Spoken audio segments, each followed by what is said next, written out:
માતાનું સ્વપ્ન અને લાડુનો ચમત્કાર.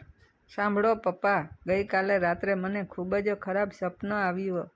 મારું હૃદય હજુ પણ ધબકતું રહે છે.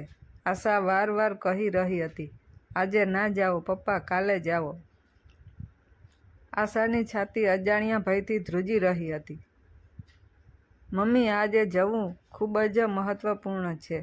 મને આ નોકરી ખૂબ જ મુશ્કેલીથી મળી છે. જો હું આજે નહીં જાઉં તો બધું જ ખતમ થઈ જશે. મમ્મી, મારા અને તમારા બધા સપના ચકનાચૂર થઈ જશે. હું આ નોકરી બીજા કોઈને આપીશ. ચિંતા ના કરો માં, મને મારા ગોળ જેવા સોનેરી લાડુનું બોક્સ આપો. તમારા હાથે બનાવેલા આ લાડુ બધી ખરાબીઓને દૂર કરશે. શું તમે મને વધુ કાજુ આપ્યા?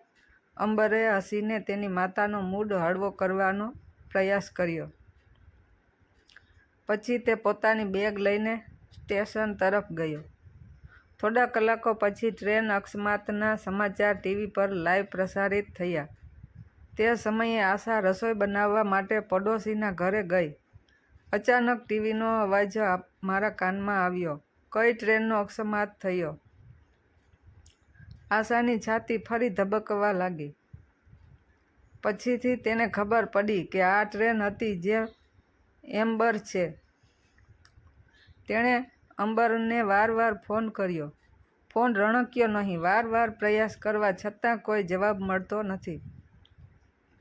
આશાનું હૃદય ધબક્યું. સ્વપ્ન સાકાર થયું. મેં તમને કેટલી વાર કહ્યું છે કે આજે ન જાઓ પપ્પા, પણ તમે સાંભળ્યું નહીં. આશા ભાંગી પડી અને જોર જોરથી રડવા લાગી. તેના પતિનું અવસાન થયું તે દિવસ તેની નજર સામે અચાનક આવી ગયો. તે દિવસે પણ આવા જ એક અકસ્માતમાં તેણે પોતાનો જીવ ગુમાવ્યો. ટ્રકે ટક્કર મારતા તેની બાઇક સંપૂર્ણપણે નાશ પામી હતી. આજે હું ફરીથી આ દુનિયામાં એકલો છું, તેણે પોતાની જાતને કહ્યું.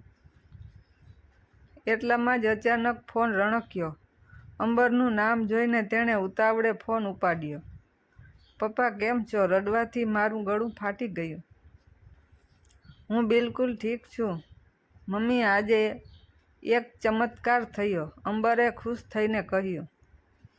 હું મારી ટ્રેનમાં ચઢી ગયો અને બેઠો. મેં મારી બેગ બરાબર પેક કરી હતી. મેં બારી બહાર જોયું તો મારા બાળપણના મિત્ર સમીર ત્યાં ઊભો હતો. અચાનક તે આવ્યો અને મારી બેગ પકડી અને કહ્યું, ચાલ મારી ટ્રેનમાં બેસી જા. આ ટ્રેન મોડી પડશે. તું ત્યાં પહોંચી શકીશ નહીં. તારી નોકરી ગુમાવવી પડશે.